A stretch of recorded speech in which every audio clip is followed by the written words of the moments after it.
Customer is always right. No, somebody comes in with that mindset. It's like they have a very closed box set of expectations, and if what you do doesn't fit into that teeny tiny itty bitty little box, we're gonna be wrong no matter what. And when guests come in with these outlandish expectations or just misplaced expectations, we can only do so much for that person. And it doesn't change what you do. It doesn't. I don't demand anything of you except that you just, maybe just go sit over there. So you've studied fine arts first. Tell me a little bit about that journey, because you might have told me that at one point, but I guess I didn't realize that you actually had that you made the commitment to go to college for this, and you actually saw this as a career path. Yeah, absolutely. I mean, again, rewind all the way back into high school, that I took every art class available and offered except for pottery and photography. I originally wanted to be an animator for Disney. So very specifically, I wanted to draw. Wow, okay. And I learned how to do, paint cells and, manipulate animation cells. And I took classes at Northeastern, Mass Art, cartooning classes. And this was during high school? This is during high school. Okay. Yeah, and so I just absorbed as much as I possibly could, and then went to the University of Kentucky for a fine arts degree with an emphasis in fine point drawing. In specifically drawing. Yeah. So you must have had a major passion towards the physical act of drawing. Yeah. And I'm just surprised because as long as I've known you, I've never seen any example of that at all, or anything. Is it something you still do? Here and there, I do stuff for the kids. When they were much smaller, I would do sort of outline sketches and let them color them in, or I would draw like a little cartoon, very simple cartoon of frog hopping over this, and we'd create comics. When they were smaller, I would just make the picture and let them tell the story of the picture.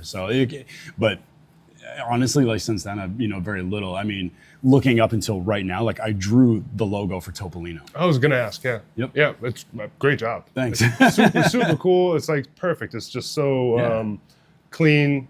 Gets the point across. Gets the point across. Yeah. It's a great logo. Thank you. Yeah. Thank you.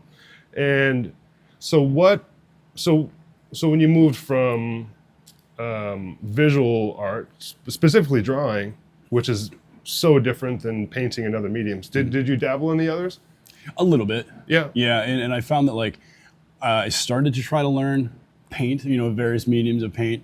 I got into pastel a lot. I thought that was kind of neat.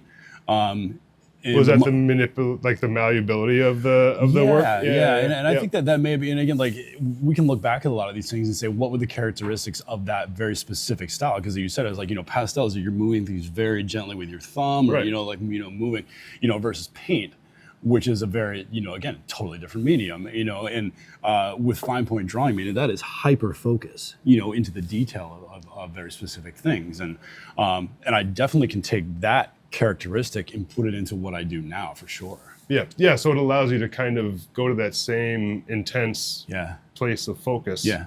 And okay. Yeah. I love things that are you have to focus a lot. So yeah, I can see that, having known you for a little while.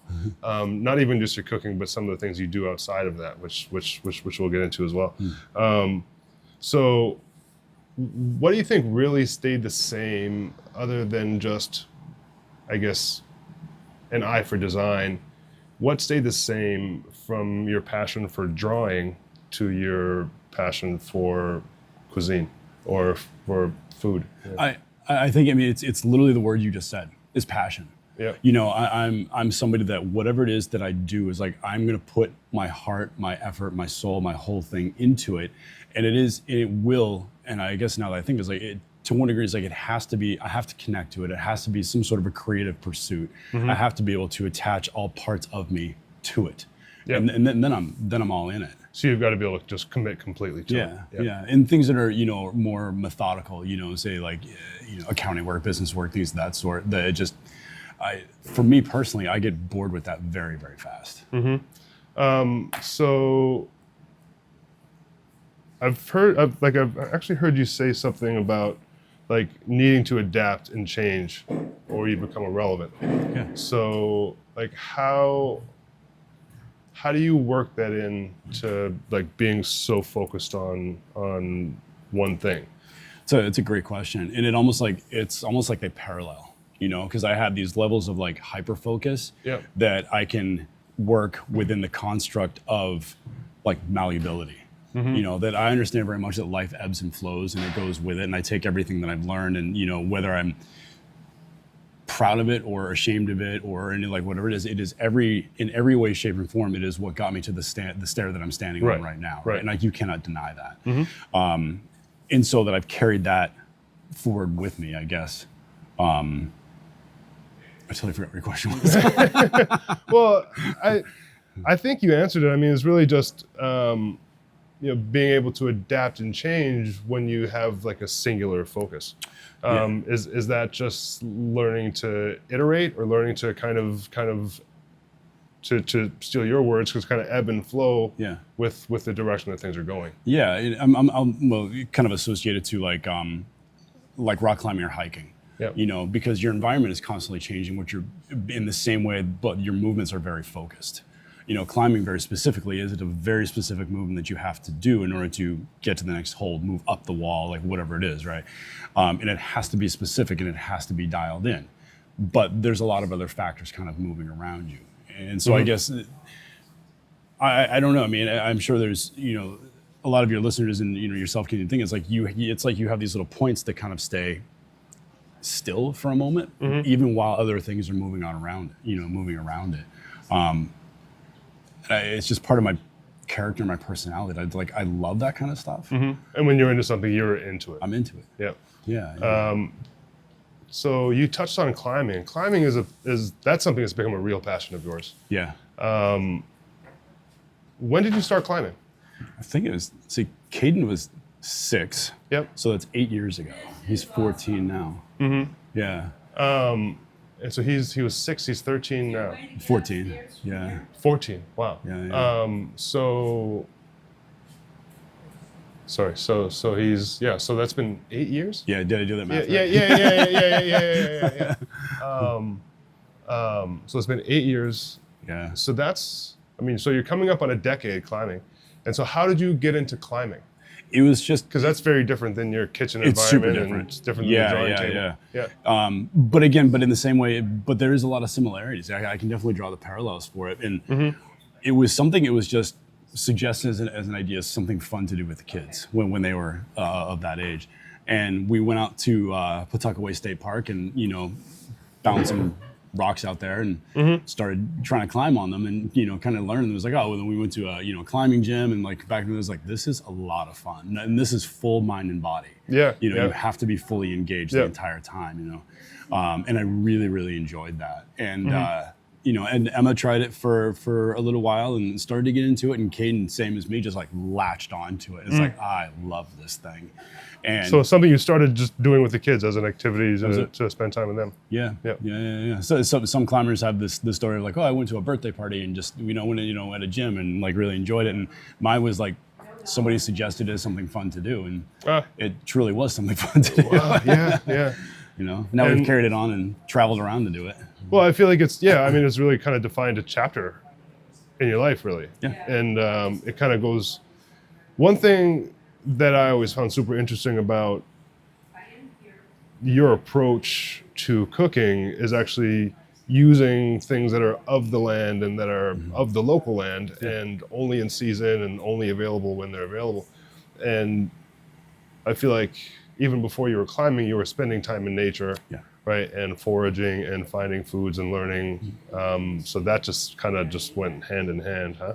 Yeah. And so that idea like really pushes back to my childhood. You know, again, growing up, I was, you know, kind of describe myself as like, you know, as a streetlight kid. You know, it's like streetlights come on, that's when it's time to go back home. And there was a forest behind where I grew up, and, you know, I'd always go, you know, play, whether it's like light tag, laser tag, you know, or sledding down hills, you know, that kind of stuff. I always kind of grew up in that. And so that was like built into me from an early age. Okay. And then you start working in school and everything else, and a lot of that kind of gets put to the side. So I guess, you know, maybe something just from deep inside came back out at the right moment where I had the control that I had at stages to manipulate the food in the way that I wanted it to be. And I started to be able to connect these things in my life and to bring them together in one space. So, and we might be backing up a little bit, but so how do you go from deciding that,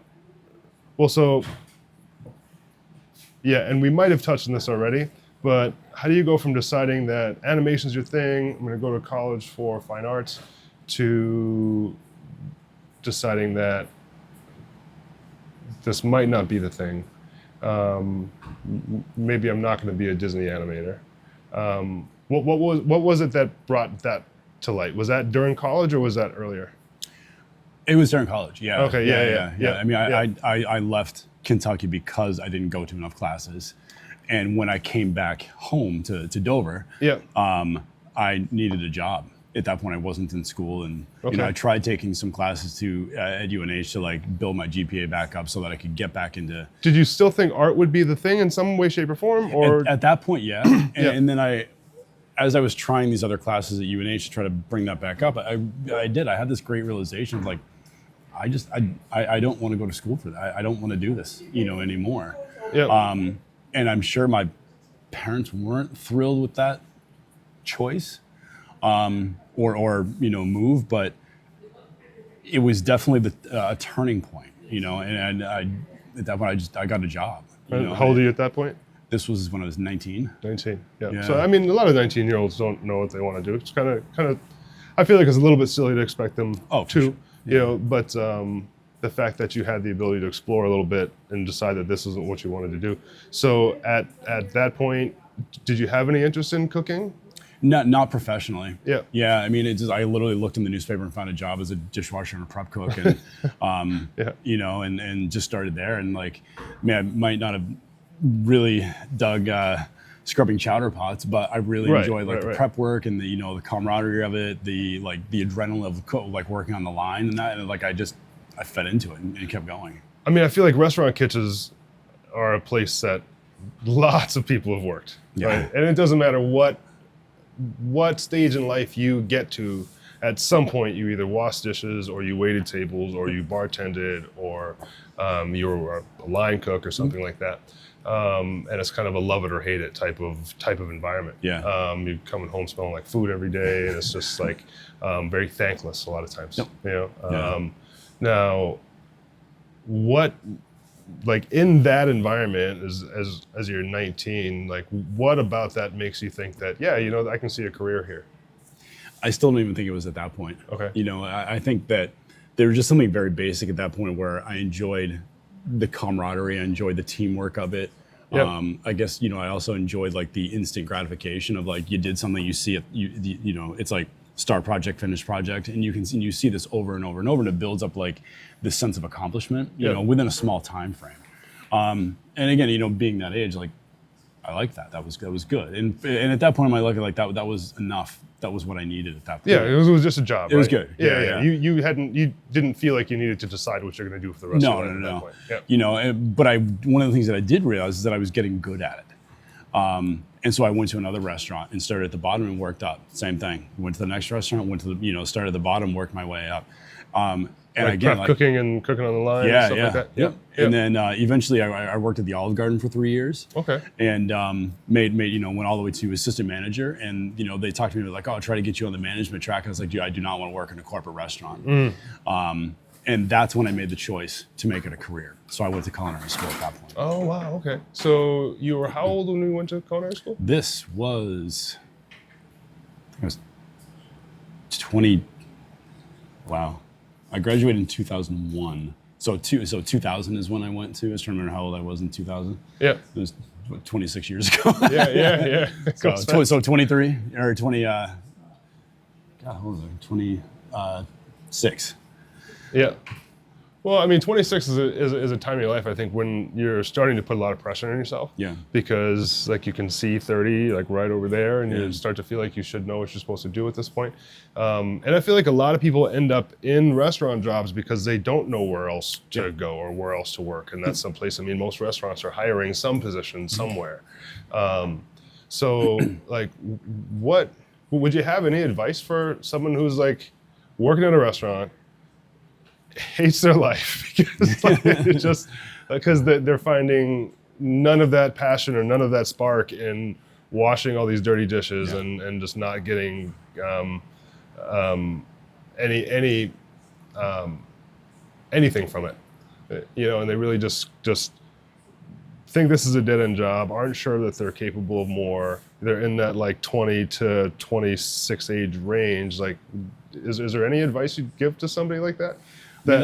Yeah, I mean, that's definitely, a tough one because I always think it's like just because you weren't successful at that one restaurant or, anything like that is like maybe just you're just in the wrong environment. Yeah.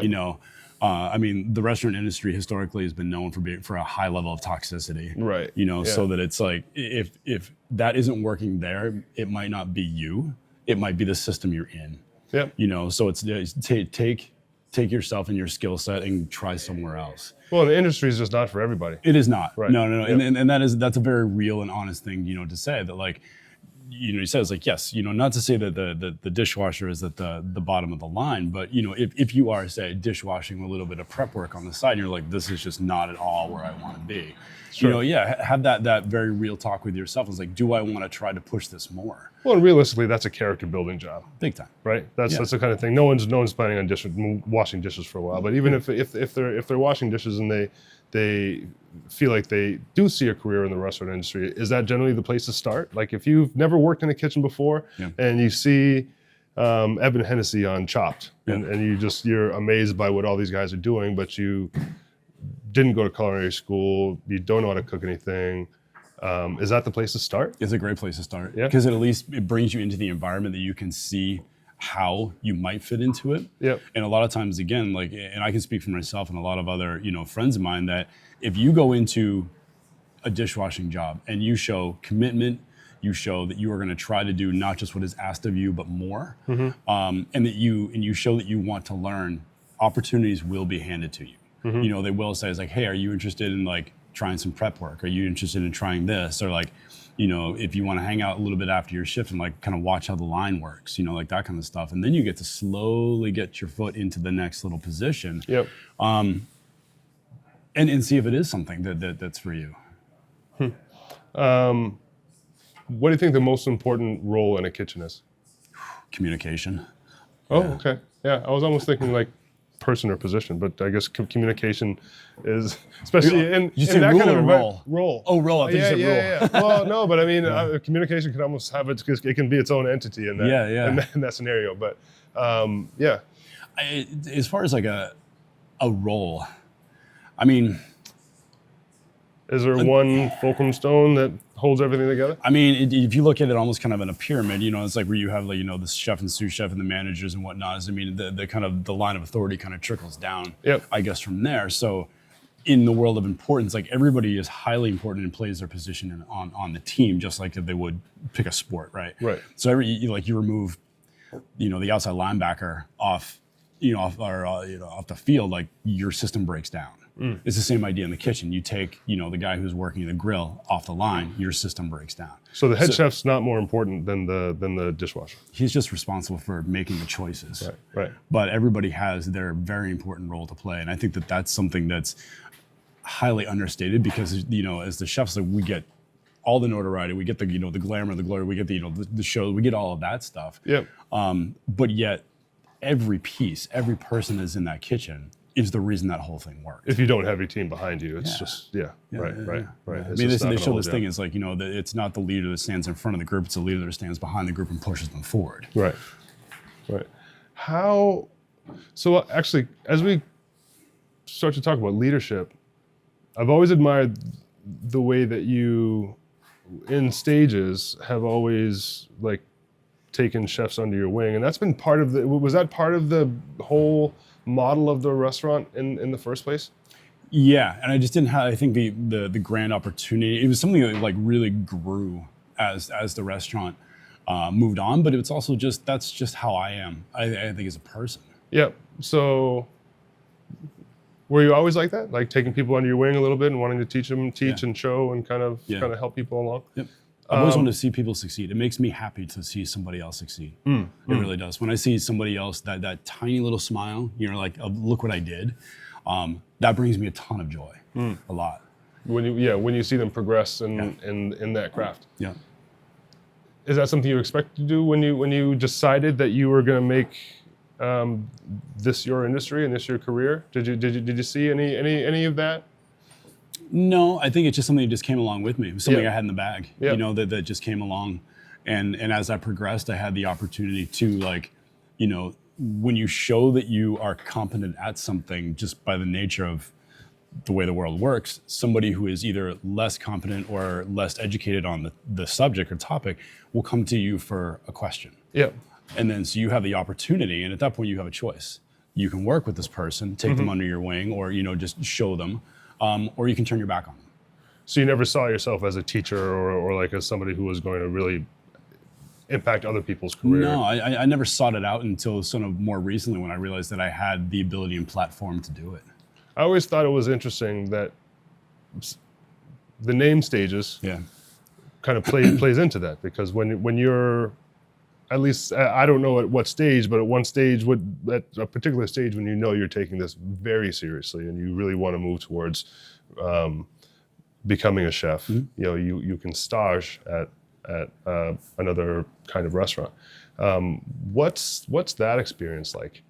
Like, so now kind of talking on the other level of things, let's say the guy that, was washing dishes, made his way to prep cook, and made his way to line cook, and makes his way down, and he decides that he wants to really take things really seriously and get into fine dining and get into kind of the upper echelons of those levels. What does that road look like for somebody? I mean, staging is a great way to get an introduction to a different world, a different style, a different... At what point do you start considering that as an option? Oh, at any point. Okay. At any point. And your experience, some restaurants have like a very, very detailed stage program or experience. It's like when you come in, you're going to do this on day 1, day 2, day 3, so on and so forth. Some restaurants that, depending on your ability level and experience level, they will put you into something that's kind of fits more with where you're at that point. If you sort of the less experience you have, they're like, okay, you're gonna help do, you're gonna cut herbs and you're gonna do these little tasks, and then once you show you can do that, then we'll move you up to this kind of thing. But if you have 15 years of line cooking plus some sous chef experience and experience within butchery and all these other things, like, okay, well, we're gonna put you and you're gonna work with this guy. Okay. And then so it's not to say that you jump the line, but it's just you have the experience that allows you to start at a higher level, and then you can just kind of move, I guess, with those. So the stage experience, it is very different depending on where you go, and your experience walking into that to start with. And are you kind of picking a specialty at that point? Like you're picking like a focus of study, or in a way, yeah. I think at least to begin with. Yeah, at least to begin with. So to work on the focus of study idea, that it's like, we'll call the different restaurants and different cuisines and genres, like that's your focus of study. So if you're really interested in high-end Italian cuisine, you're going to search out these very specific things. And again, like if you're interested, like I want to know more country style Italian, so you're going to find that style of restaurant. Or you're like, oh, I want to shoot the Michelin line, and so you're like, okay, I'm going to go and try to find 1, 2, 3 star Michelin level restaurant, and I want to see if I can get in the door here. It's so you can pick your kind of pick the book you want to read. So it's really that simple? Like, because that its actually base sounds level, kind of simple. Like, the work itself is not easy, of course, by any means. But as far as but deciding you want to make that leap and you actually want to take this seriously and you want to learn from who you see as the best of the best or best in that particular lane. It's interesting. I was in Austin, Texas, a couple weeks ago, and I kind of snuck away and I found this like kind of famous barbecue spot, and I went and ordered something, I went and sat down, and this younger girl actually watched my stuff while I went to go like grab some napkins or something. And by the time I got back, her boyfriend was sitting there with her, and we just kind of started some conversation real quick. I said it was my first time in Austin. They said it was their first time in Austin, and they asked where I was from, and I said Boston area, and they said, oh, well, we just spent the last year or so in Maine, actually working at a restaurant there. And they started talking about how they had been staging at a restaurant in Maine, both of them, and that's where they had met there. They were from 2 different parts of the country. Nice. And had both staged at Primo. And so what was so funny is they had asked me, like, Well, I asked them what restaurant. They said there's no way I could possibly have any idea of what restaurant they worked at. And they said the name, and I immediately knew the restaurant. I'd been there. Yeah. And I just found it was like such an interesting, like kind of funny coincidence that in like a completely different part of the country, I run into people, and they had literally just come from there. So, and I was kind of asking what their kind of where they saw themselves going, and so both of them are chefs and had been to culinary school. So is it common to do this like after culinary school? Oh yeah. Or in lieu of culinary school? Both. Okay. Yeah. I mean, there's many great chefs out there, you know, that will say it's like, I get asked the question is like, do you have to go to culinary school? Mm-hmm. And I think the answer to that is just like any school is like, well, what are you going to do with it? Mm-hmm. You know, it's like, and I think this is one of the biggest things that I learned between going to Kentucky and going to culinary school was that when I went to culinary school, I learned how to use school. Like I went there with a goal of how I was going to use this thing. Mm-hmm. And Kentucky was just like, I'm in college, this is what I'm supposed to be doing. And, you know, you're kind of, it's totally a blind scenario where like, I don't know, maybe I should go this way, you know? Right. Whereas like, kind of deer in headlights a little bit. Oh, big time. Yeah, you know, but then when I went to culinary school, I had cooking experience beforehand. So I went in there with a purpose. With a real direction, right? With a real direction. Yeah. And so, you know, but you can definitely not go to culinary school and just gain tons of experience and become an excellent cook or chef or, you know, whatever direction you want to go in. You can go to school and do the same exact thing. Right. So that's, and it's a little bit of a non-answer. You can do it both and not. Right. Oh yeah. So it's a little bit of a non-answer, but it just means it's just like you can There's literally no right go, way. There's no right way. Yep. Yeah, there's no wrong way, there's no right way. And I'd rather phrase it in there's no wrong way. You know, because there's so much out there in the world of restaurants. And to go back to something that you kind of tipped on a little bit earlier before, where it's like the restaurant industry is a very accepting industry. Whereas like if you can have no schooling, very little, you know, sort of experience in one thing, and we will take you in and teach you. And then from there, off you go. What's the most valuable thing the restaurant industry has taught you?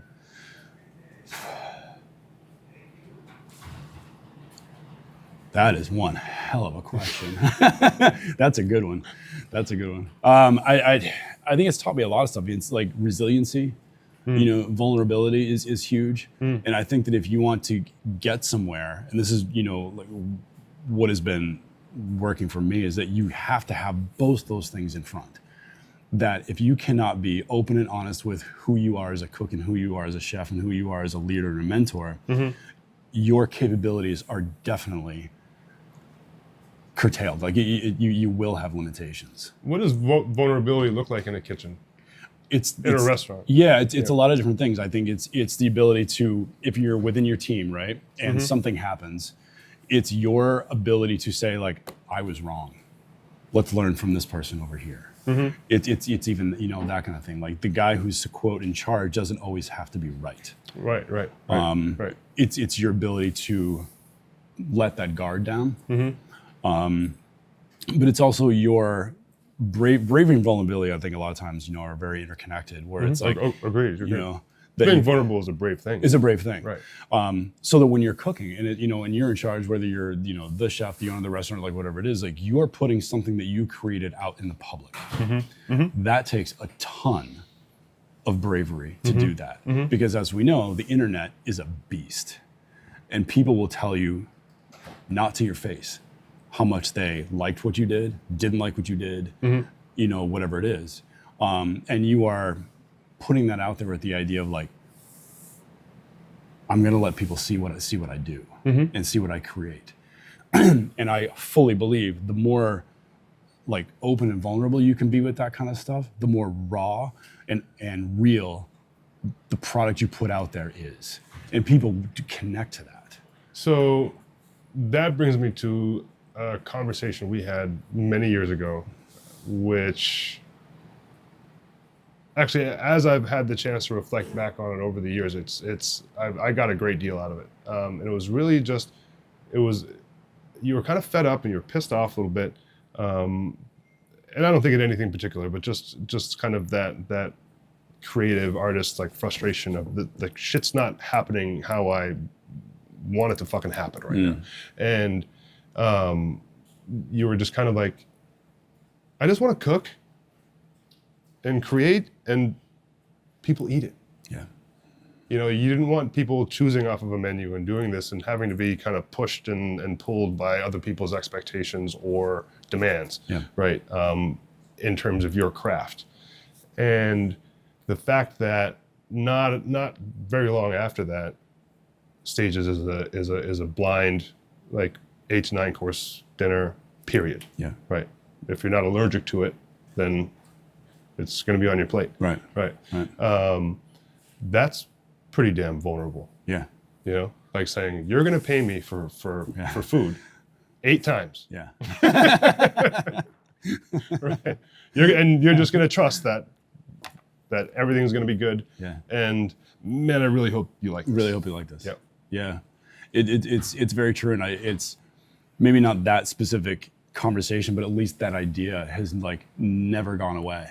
Because like every single day, I mean, one of the greatest things about Stage is that we cook this far away from our guests, and so we can see the reactions, you know, and you are putting, and it's almost like they don't know that we can see them, but we definitely can. Yeah. You know, and so I definitely I watch the reactions to see how they interact with the food, the bowl, the dish, the silverware, the flavor combination. Did it wow them? Did it confuse them? You know, like what was it just kind of flat? And all of those things, I don't take any of them as, or maybe better stated, I've learned to not take them super personally. I've learned to take them as like, this is a combination of, I'm going to put something out there, and like you said, like, and I'm trusting and I'm hoping that you're going to enjoy this. You came here with a level of trust that what you're going to get is good. So that it is my job to try my best all the time. Great question that I was asked one time, and I think this is such a great answer to it, is how long did it take you to create this dish? Pick a dish. And my answer is my entire career. Yeah. And I think it's like in that. That is, and if you come with that forward, that will bridge that gap. Well, in any kind of creative work, you're not paying for the amount of time it took someone to cook a dish or make a painting or whatever it might be. You're paying for the amount of time it took them to perfect that craft. How long did it take you to get comfortable making that decision, pulling the trigger on it, and then being confident when you slide that dish over? In a lot of ways, I'm still you know, it's still a constant thing. You know, because the menu changes. So every time we change a dish, it's literally just like repeat that cycle. The difference being is that now I have more experience on how to simplify, how to edit, how to put a dish forward that I'm at least putting it in terms of, I believe this to be really good. And I've taken into account what I feel are potential outcomes. You know, like if you don't take that into effect, I think, you know, as a cooker, as a chef, like when you create something, you're like, I think this is good. I believe you're cooking egotistically. But when you take into account the effect of what you've cooked, like your end result should always be like happiness between both of you. So I cook a dish for you, and you eat it, and you're like, that not only tastes good, but that like brings me back to like, I remember when I was like 9 years old and I had this thing, that expression right there, there. I live for that. I live for that. And like, and when that happens, like you lit up, I just lit up in that exact moment you just asked that question, right? That's why we do it. That is it right there. And that's what, just over the course of my career, I've learned how to get to that point, maybe a little quicker, because like my level of learning is further on or higher up. I've had the experiences of multiple failures to know what not to do, what not to try. What's the number one thing that failure taught you? Not to be afraid of it. I think is definitely the biggest thing. I mean, it's just part of the process. It's part of the process. You know, like I've learned to live with fear. I've learned to like not look at it as a negative thing. You know, it is fear is just as much of a helpful characteristic and emotion as happiness can be. And so when I can bring all that in, I just letting that roll off. Oh, yeah. I almost didn't even catch it. Yeah. So when I can bring fear into the conversation, it helps make it so that like, I guess it's like I'm not hesitant to do something. I feel bold enough and brave enough to put together a squash and coffee dish, to use the example we were speaking of earlier. Yeah. Or but oysters and ice cream? Or oysters and ice cream. Yeah. But I have reason behind that. It's not just this whimsical, like, hey, I'm going to try this today. You know, it's like nothing ever happens that way. Yeah. You know, it might look like that on, you know, on TV or on a thing, or like when you see the player, like, wow, did you just pop into your head? It's like, no, man, this thing took me 30 something years to figure out. Yeah. You know? And so that's the difference. So, and I totally get like living for that expression, right? When you see a dish like really land with someone and really like take them someplace. And it just makes me kind of think about how the other aspects of the way that you cook or the way that you approach, I don't even want to call it cooking, because I feel like it's so much more than that. You're not just cooking things in terms of your preparation and your selection and your thought process. It's just quite a creative process. But the way that you tie in the land and nature and history, right? History, I think, is forgotten so much when it comes to food. Yeah. And what was it that first kind of sparked that kind of? Where did you first discover that? Because I feel like that's something I've seen you. That's a direction I've seen you go a lot. A lot. Yeah. And this is going to wrap right back around to the very beginning of the conversation. Art. Wow. Okay. Because one of the first things you're taught in art school is not the thing that's in front of you or the still life or whatever it is. It's we're going to learn about the classic artists. We're going to learn history of art. We're going to learn how paint was first made. And then we're going to start, once you learn that, you learn how techniques evolved and how they evolved to get to you, to get to where you are now. And I have never let that idea go. Of the idea of you can't have now if then didn't happen. Right. So that like I always respect the history of the craft, the people that have come before me, the techniques that have always occurred, and I've built on those. I've made it a point to respect it, understand it, and bring it into every dish that I have. So it's like, this might seem slightly convoluted, but I guess like to me it makes sense. Where it's like every dish that I put together has an element of history, the present, and the future in it all at one time. Because I respect the tradition of what we've learned. I understand that, for example, that tomatoes and basil goes together because that's been done for a long, long time. Now I take that, and in the present, I speak with the farms that we work with. Say like, okay, now I'm going to learn the tomatoes you're growing and what their acid levels are, what their sweetness levels are, why they grow, how they grow, so on and so forth. And then I'm going to put that together with what kind of basil.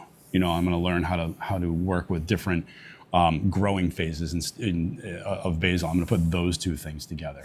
That's the present right now. That speaks to the landscape, and that speaks to how I feel about cooking right this moment. What that does collectively is what creates the path forward. There's your future. It's really a very wide lens that you see this all through. And it's pretty interesting. Did it take that a while to evolve, or did you always have just this kind of this scope of things of how everything's interconnected, or has that been a learning process over 30 plus years cooking?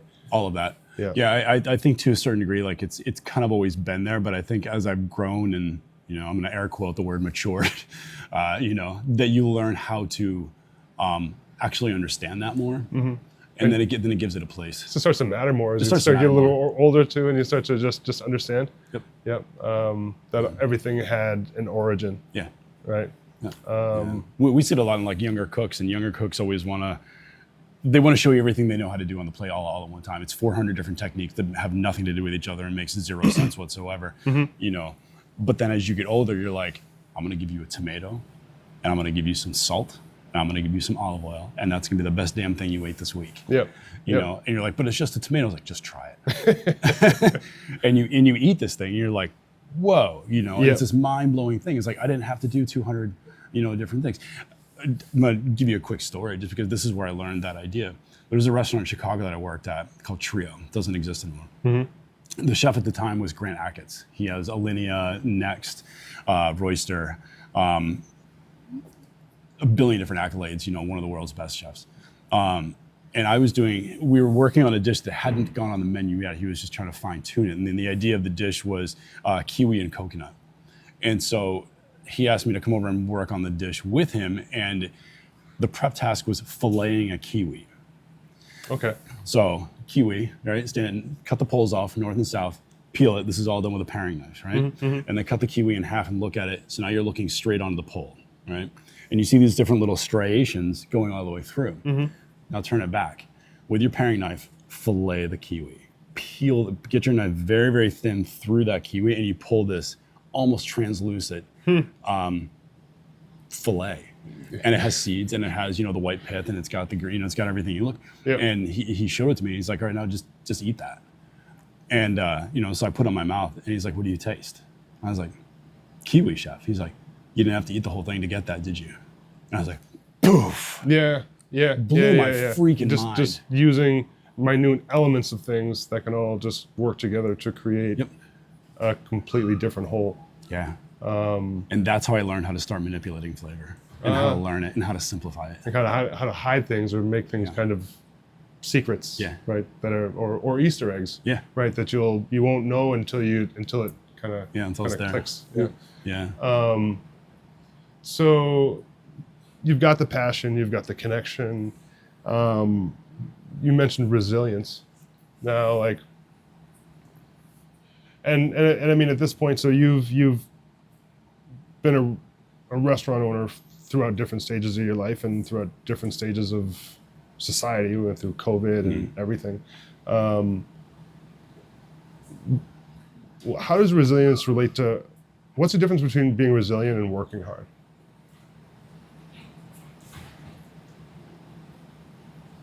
It's another good one. Because I think resiliency speaks more to the mindset. Mm-hmm. And you can work hard and it not have a real point. You can just be like, the workhorse guy and, the go-getter. But resilience, I think, is understanding that your hard work has a purpose. Mm-hmm. And that no matter how difficult it may be, that you are in this there's a bigger picture of it. Mm-hmm. And that your hard work is a piece of that bigger picture. I think that's where a lot of it, I think for me, that's where a lot of that lies. Like you understand that there is going to be, peaks and valleys. So you can't be resilient unless you're a hard worker. I think so. Yeah. And that doesn't mean just physically. I mean, that's mentally, and I think that's more of that, it's just resiliency is so much mental toughness. There's so many overlaps with this. It's like mental toughness. It includes the ability to be brave, to be vulnerable. It includes the ability to not be afraid of fear. To be honest. To be honest. Yeah. So you've worked with so many different people in your kitchens of so many different skill levels. It's been cool to kind of even myself see some of them move on to other things. What's one trait that you can't accept in your kitchen no matter how talented the person is? Ignorance. Ignorance. Yeah. Interesting. And I mean that as far as like kind of lack of like your effect on the team. Ignorance. Yeah, I think that's a lot of it. It's just you just don't see the effect that you have on the team or within the team or your place within the team. Yeah, that's not the answer I expected. Yeah. What were you thinking? I didn't have something in mind, but I guess it wasn't necessarily ignorance. It might have been arrogance, or it might have been something like that. To continue, like I would tuck arrogance into ignorance, because if you're an ignorant person, then you can be arrogant, because being arrogant means you aren't aware of or care about other people. Or being arrogant kind of brings with it a sense of ignorance to be arrogant in the first place. Yeah. Right. Indignance. Yeah. Indignance, I guess is the word. Yeah. Right. So at your level, and I'm quite sure you've been here for a long time, but at your level,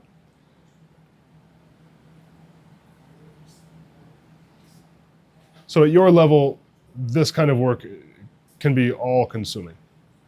So what does a healthy relationship with obsession look like? And I guess, and what allows you to maintain a good kitchen culture? Because I've heard you talk about kitchen culture a lot, and as we've even mentioned a couple times, it can be so toxic back there. What do you think are the most important factors that play into that? And what do you actively do? What are the rules that you keep to work against it? I know there's multiple questions in there, but I think the real question came out within the question. It's good. This speaks a little bit to me, in terms of what I feel a leader is. So when you're you are the example, you are creating the path forward. In order to do that, like, I need to have, it's funny because people use the phrase work-life balance, right? And some people will completely put work over here and life over here. For me, what works for me is that they are 100% intertwined. And you see that in my food and in my cooking. And when I have all of those things, I guess, kind of like working together, it makes me feel good. It makes me feel whole. I can then be within that team and lead it in a positive way. And when people see that that's how I act, that trickles in to how everybody else does. It's also kind of part of how you select your team. Sure. Like when I interview, it's not just, I can read down your resume and your accolade, whatever you've done is like that. That's wonderful. But like, I need to know if we can hang out together. Yeah. Can we vibe in the kitchen? Can it work? I love to know where people have traveled, what they do outside of work, because that's a lot more telling about your character and your personality than what you've done inside a kitchen. It is. And to me, it's like when you're creating a kitchen team, you're putting people together. Character always matters. Yeah. Right. On that note, I feel like a lot of chefs are real characters. Like why are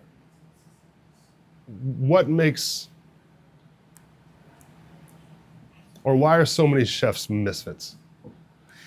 I feel like because it's just, you just get, I feel like the most wild creative personality sometimes, and sometimes the most just the kind of all the gamut. Yeah. I mean, there's a lot of layers to that, where it's just like, historically it's been, this sort of rock and roll-esque profession where you can be that character. You've got television that celebrates the character. The restaurant industry is kind of given space for that idea, I guess. And I guess as you mentioned earlier too, I mean, like it's accepting. Yeah. Right. So many people can end up, like anybody from any walk of life can end up working in a kitchen. And if you find some passion and inspiration there. And if you are a very, oh God, what's the word? If you're like, a super extrovert and you love to, be excited and be loud and be this, and it's like, and that's who you are as a person. Yeah. The restaurant industry is like, it accepts that. Yeah, right. There's a space for that. It's a place for that. Yeah. And I think that's why because they can totally express themselves. That obviously trickles down to the team but also into the food, Now, as a creative, how challenging was it to, and this is kind of going back to vulnerability and really wanting to do the kind of work that you want to do. Like, how challenging was it to, like, after you chose your lane, right, and you're designing your restaurant in an area that really doesn't have anything kind of like what you're creating? Like when you originally opened Stages with your brother, like what was the inspiration towards that direction versus opening something that was, for lack of a better term, more welcoming? Yeah, sure. And more kind of like this is. A little more like this. Yeah. Yeah, and I think that's like, I guess I believed in a couple of things. One was that I believed in the concept. I believed in the ability to bring high level creative food to a community. I believed in the community. I believed that this area, that there was a space for it. I believed that people wanted it. And I saw that in like kind of smaller ways, you know, in other restaurants that I worked in. And so, yeah, I believed that it could be done, but I didn't think that it could be done on larger scale. I thought it had to be small and intimate and more, you know, studio-like versus like more traditional restaurant. How many times did you question it? Oh, all the time. Almost 14 years later, I still do, you know. But I think that's important. I think that's truly important, you know, like, because if you aren't questioning it, then you're not like constantly just analyzing it, you know. And that goes back to the thing you were saying about being relevant. You know, that if you aren't staying relevant, if you aren't constantly analyzing it, you cease to become relevant. Well, and that's a really tough balance, I feel like, is to be relevant or to be willing to change and to morph and be like really dialed into one particular thing. Yeah. And I guess once you start on that one particular thing and you make it your thing, maybe that's when you start to be able to kind of, as long as you're the one controlling the change, or at least keeping a watchful eye enough, or being aware enough of what's going on around you to be able to iterate. Yeah. Right? And kind of keep the direction, but be able to iterate when you need to iterate. Is that kind of... Yeah, absolutely. Yeah. And I was going to say, even with that, is like, I was going to continue to, you know, push until I was not allowed to push. Well, that was kind of where I was almost getting at, is what's the difference between being resilient and just being stubborn? I get stubborn, like you don't move from the one thing that you've got. Right, You know where your resilience, like. So resilience doesn't mean you keep banging your head against the same spot on the wall. It means that, you know, maybe that might be the wall. Right. You just got to find a different place. I just got to find I got to find a way around the wall. Right. Yeah, and if method one doesn't work, just, you know, keep going, keep trying. And eventually it's like, you know, you either A, will find a way around the wall, or you completely understand and can sit with the idea of like, the wall's not going anywhere. And then that usually that equates to shut it down. Have you been close to shutting it down? Yeah, a couple times. Yeah? Yeah. So when you were in those moments, could you have ever seen like the idea of this place? Like if someone had told you in those moments that you were going to be fine and you were going to eventually have a 75-seat restaurant on the other side of the river, could you have even conceived of that? No, I don't think so. No, I think, you know, like, you know, as life and time moves on, you know, it's like your eyes, you have to, even if something isn't right in front of it, doesn't mean you can see it, you know? And I think that, like, that's such a frustrating place to be too. It's like when you feel like you just can't quite see something. Yeah. You know, and you feel like there must be some writing on the wall somewhere, and you just can't seem to find it. You just can't seem to find it. Yeah. I always knew, like, so, you know, stages aside for a second, it's like I always felt that, like, I as a person, as a you know, creative or creator, that, like, I always, like, I have a lot to offer, man. You know, it's like to the world, and I want to bring great things to the world and stuff that has positive impacts. And I wasn't about to stop there.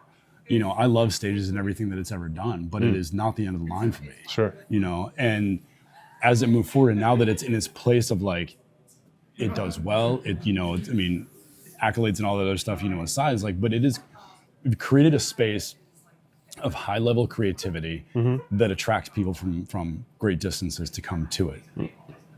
Got that. What that has done is open the door for Topolino, for the next thing. Now, isn't what you just said about stages, isn't that the reason that the Michelin Guide became a thing? Yeah. Right? Yeah. So is that a goal? No, awards are never a goal. I know chefs hate that question. Yeah.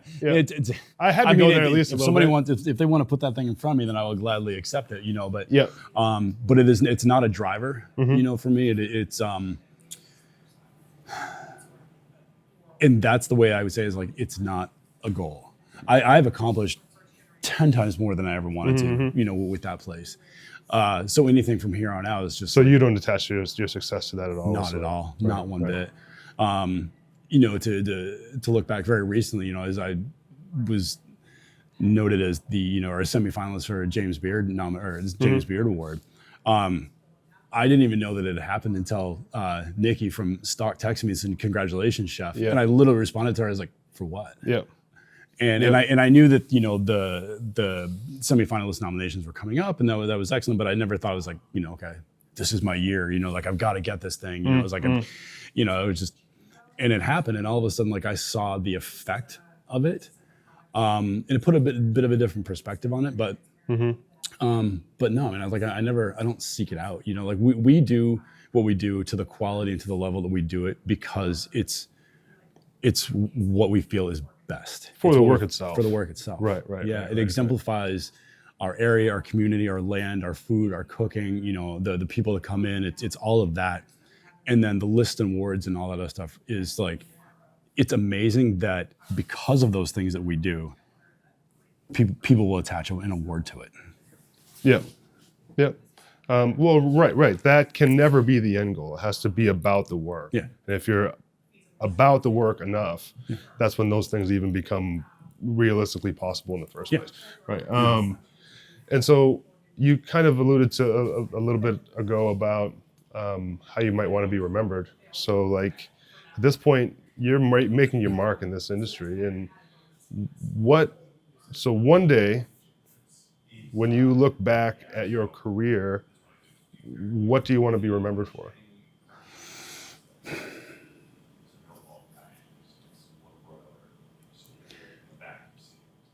I would love to be remembered for just having an overall positive impact and turning the industry in a good way, not just being the next creative chef. It's not to me about like that one beautiful plate of food or that kind of thing. It's that that I meant something to this industry. I inspired people in this industry. I opened doors for people in this industry, and I moved it in a way that was positive and helpful for not only anybody else that came or comes after me, but for just the world as a whole. That's really what it is.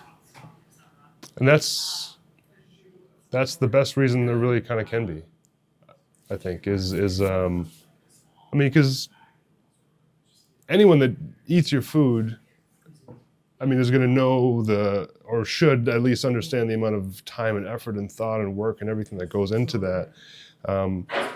But at a certain point, being able to do that is just what gets you in the door as well, right? Oh, yeah. So like you, in order to have an impact, there's so much more that comes after that. And it's just so neat that you've been so mindful of that. And that only comes from being in those scenarios and working in those really toxic kitchens and learning what you don't want.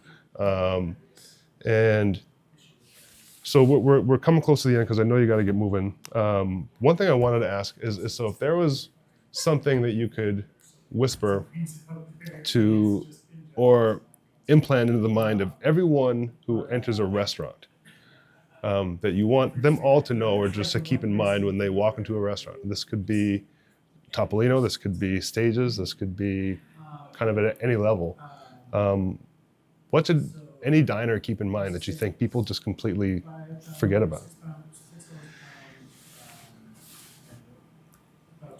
This might be a little bit of kind of a drawn out answer, but for me, a lot of times, like restaurants and the industry as a whole have gotten really far away from what the origin of a restaurant is or was. It is a connection it's connecting people, it's connecting the culture, the community, the landscape. It's putting all these pieces together. And a restaurant provides the place for enjoyment, entertainment, and connection. And food and drinks are that's just the connective tissue to it, But like, I think that's one of the things, like, but that's what we're here for. I guess No, I feel like I'm not explaining it super well, but it's Yeah, like, no, you it's know, a weird question. Like but that, like that's what we're here for. It's not a factory. It's not a transaction. You know, at the end of the day, it is a business, so I understand that side of Yeah. it. But like, we've gotten so far into these high-level corporate transactional entities Yeah. that we've taken the life out of a restaurant. Well, and I guess what made me think to ask is that people, I think, do treat restaurants so transactional sometimes. Like they just come in, you know, and times when I've worked in restaurants myself and guy walks to the counter, literally doesn't even make eye contact with me, right? And he's deciding what he wants on the menu. The whole time I've said hi to him 3 times and he doesn't even acknowledge that I'm there, right? And he, even when he starts to order, he just says, yeah, okay, I'll have this and this and this. And then to, yep, and doesn't look at me, you know, pays with the thing, and then walks away. You know, I feel like people forget the human aspect of it, and they forget, no matter where you work at in the restaurant, that community piece, right, and that care piece in general, and I think so much of that actually, so many of those scenarios are beacon kind of what can be a contributing factor to that toxic space that you end up with in kitchens, right? Because people have such high expectations, and not to say that people shouldn't manage or have expectations in a restaurant, but this and I'm kind of, this is kind of a weird question, but do you think that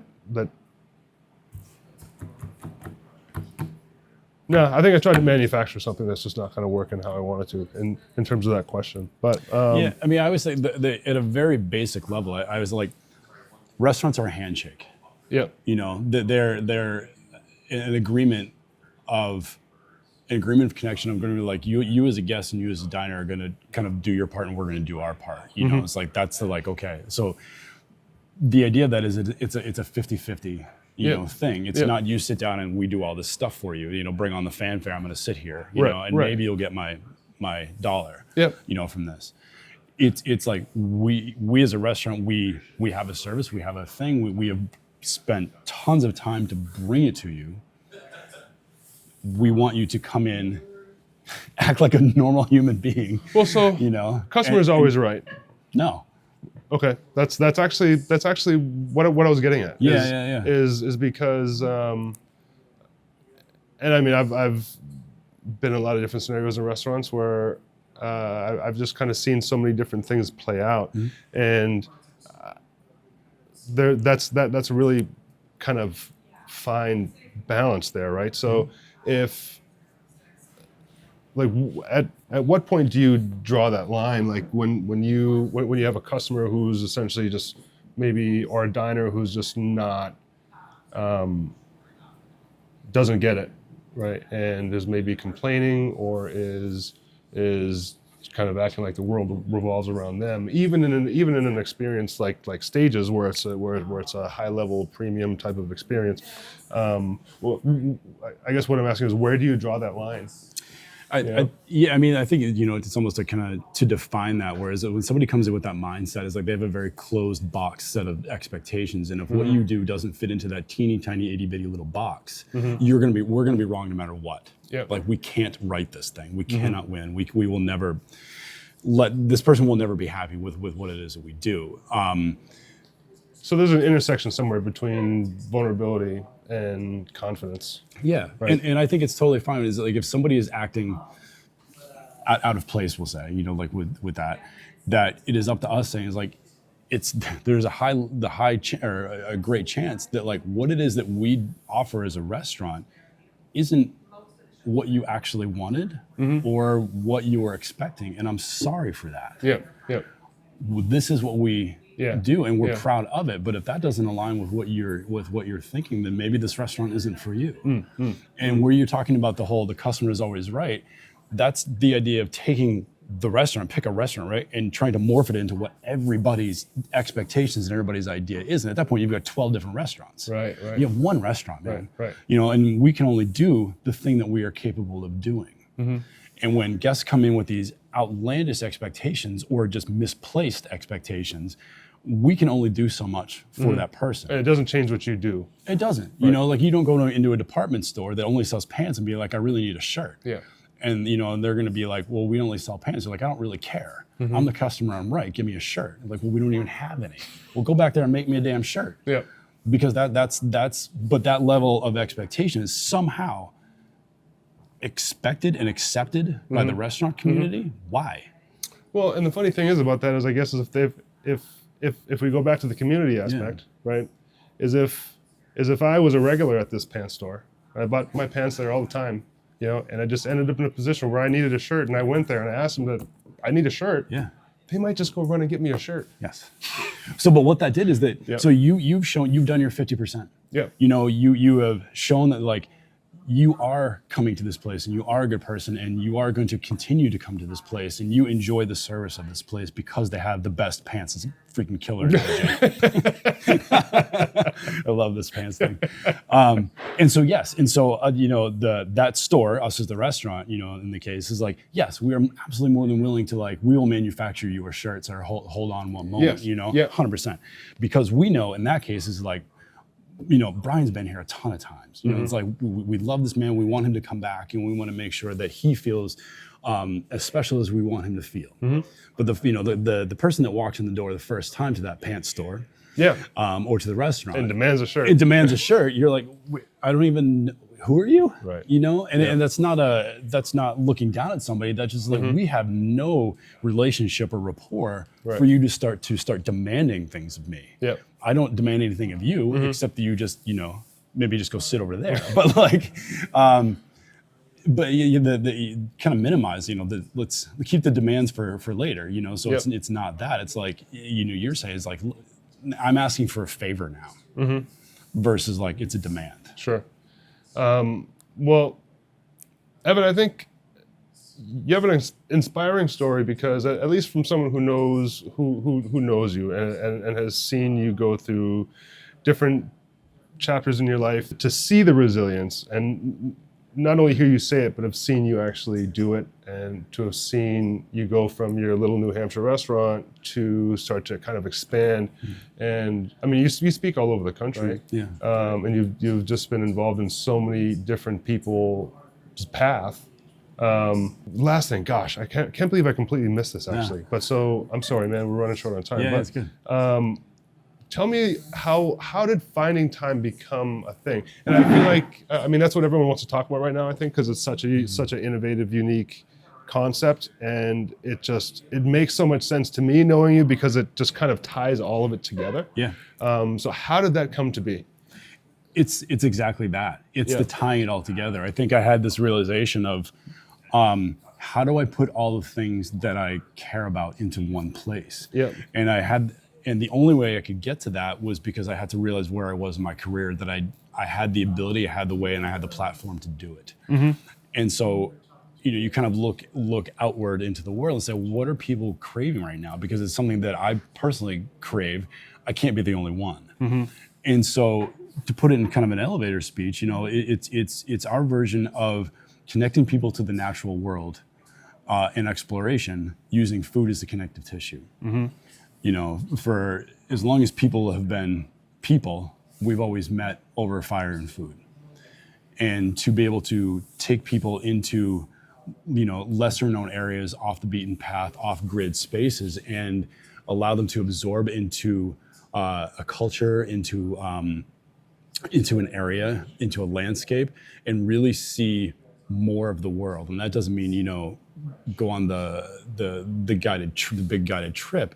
It's this super raw, super primitive connection to other people and to the world. So if I go to the Finding Time website and I want to book an experience, what does that look like? So I'll give you an example. So we have a trip to Alaska coming up in July. Wow. And we're staying at the Kantishna Roadhouse, and it is in the interior of Alaska. So from Anchorage, I think it's like a 3.5 hour drive, and then you basically take a bush plane from a small airstrip into the interior of Alaska from there. So I mean, you talk about like off the grid, you know, kind of things. So this is really full all in experience. We're removing you, you know. and now you are surrounded by the beauty of that area. In terms of like, potentially like fly fishing, they actually allow you to pan for gold up there. There's, hiking, foraging. We're working with native speakers and native people from the land to learn about that area, so that we can learn about that space from the people that have grown up there, been there, know it, learn it.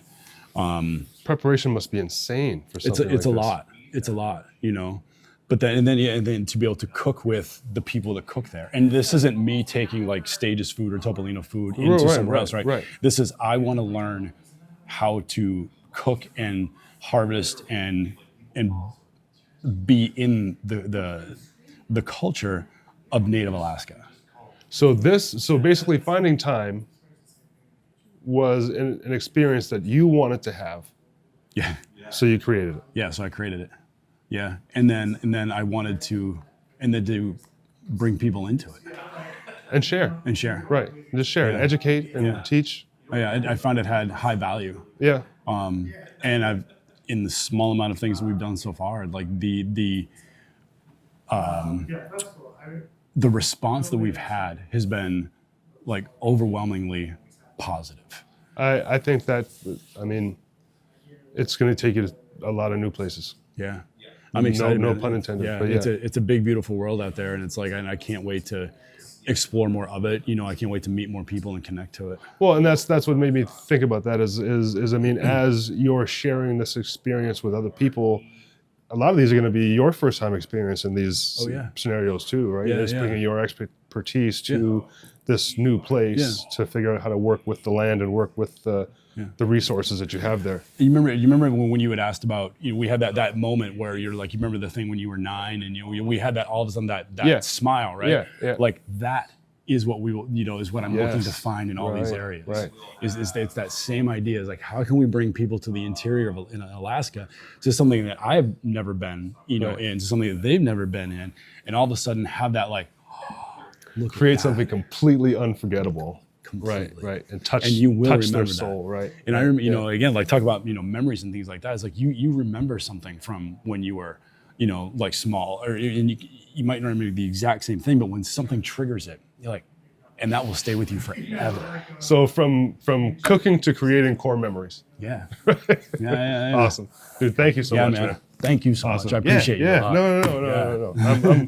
I honestly was honored that you even agreed to do this, because I'm just kind of figuring this out, and I've honestly always gotten so much validation from the fact that you were my friend.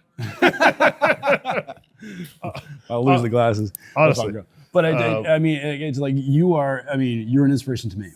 You always have been, and it's like we've known each other for a while. We've grown together. We've grown separately. We've come back together, talked about that, and even grown from there. And and it's just like, and that is like, you are a highly inspirational person for me, and I will never let that go. Thank you. Well, what I really appreciate about our friendship is that we can have those. We can both go our separate directions for years. Yeah. We catch back up, and it's like we just saw each other yesterday.